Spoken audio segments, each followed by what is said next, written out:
C'est beaucoup d'émotions de revenir au sable aujourd'hui, beaucoup de fierté aussi de ramener cette belle médaille à la ville des Sables d'Olonne, à mon club, à mes proches qui sont ici. C'est un grand moment. C'est vrai qu'on a vécu notre médaille très très loin, la remise des médailles à l'autre bout du monde, loin de tout le monde. Et là, c'est vraiment une prise de conscience de revenir ici et de pouvoir remercier tous les gens qui nous ont soutenus et qui nous ont suivis et qui ont vibré avec nous. Avec ma coéquipière Camille, on s'était fixé à la base une médaille d'or, mais surtout une médaille olympique. On n'a pas réussi tout au long de la semaine à avoir suffisamment de vitesse, de bon départ pour aller chercher la médaille d'or, et on est très heureuse de ressortir de ces Jeux olympiques avec une médaille, parce qu'on voit à côté certains camarades, certains copains, des concurrents qui ressortent sans médaille.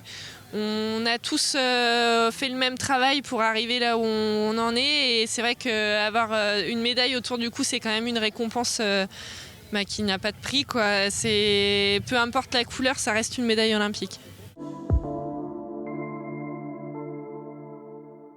L'ambiance à Tokyo, elle était un petit peu particulière parce que c'est vrai que normalement, je les ai jamais vécus les Jeux Olympiques avant, mais les Jeux Olympiques, c'est quand même censé être une grande fête normalement, où tous les sports et tous les pays se retrouvent. Là, ça a été un petit peu moins le cas. On était quand même très cloisonnés.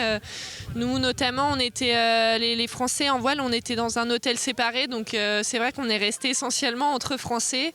Après, voilà, sur le plan d'eau et à l'entraînement, on a quand même retrouvé nos camarades étrangers, mais on n'a pas vécu une très grande fête. Après, c'était quand même un événement hors du commun, quoi. Tout le monde représente son pays. On est tous en bleu, blanc, rouge toute la journée, donc c'est des signes qui sont quand même très forts, et on voit que l'enjeu il est très élevé aussi. Tout le monde a le couteau entre les dents, et voilà, faut rien lâcher jusqu'au bout, et ça, c'est vraiment quelque chose qui différencie les Jeux des autres régates, c'est que tout le monde est prêt et là au rendez-vous, et il faut rien lâcher.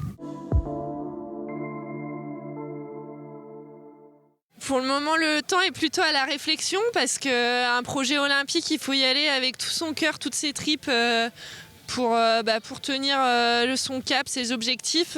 Donc pour le moment, je prends le temps de me reposer. Après, c'est quand même très ancré dans un coin de ma tête. J'ai envie d'être sur la ligne de départ des Jeux Olympiques en 2024. Il y a encore quelques petits détails à régler, mais j'ai quand même des idées bien en tête.